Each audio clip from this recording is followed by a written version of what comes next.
Halo pemirsa Diskominfo Maluku TV Channel, jumpa lagi bersama saya Rolita Kastanya dalam Diskominfo Maluku Newsroom.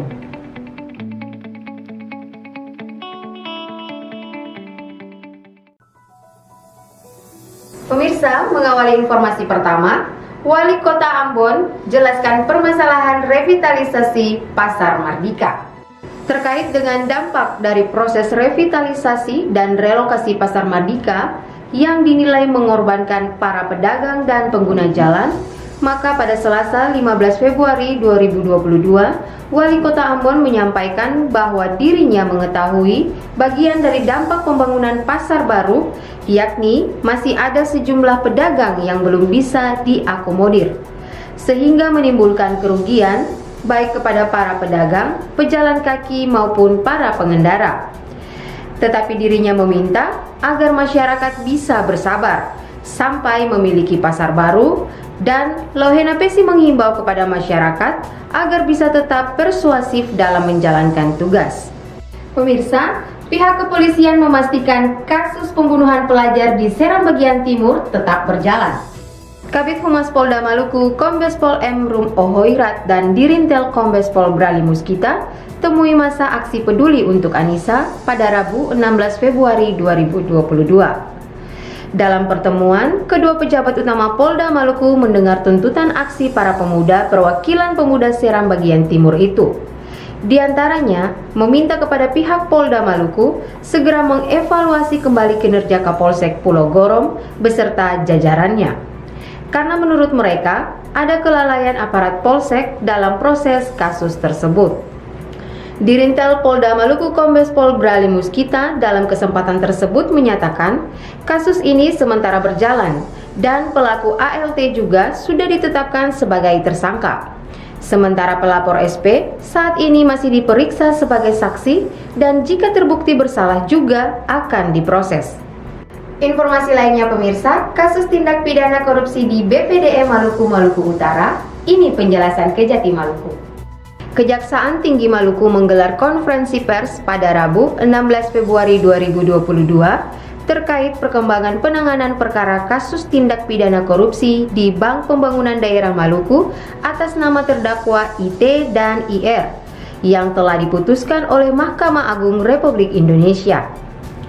Dirinya menyampaikan bahwa terdakwa IT telah diadili oleh Kejaksaan Tinggi Negeri Ambon pada Selasa 15 Februari 2022.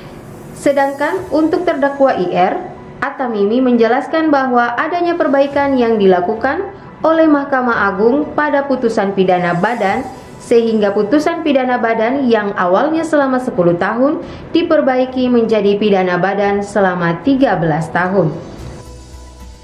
Selanjutnya, Wali Kota Ambon menyampaikan meskipun kasus terkonfirmasi COVID-19 masih tinggi, Pilkades serentak akan tetap dilaksanakan.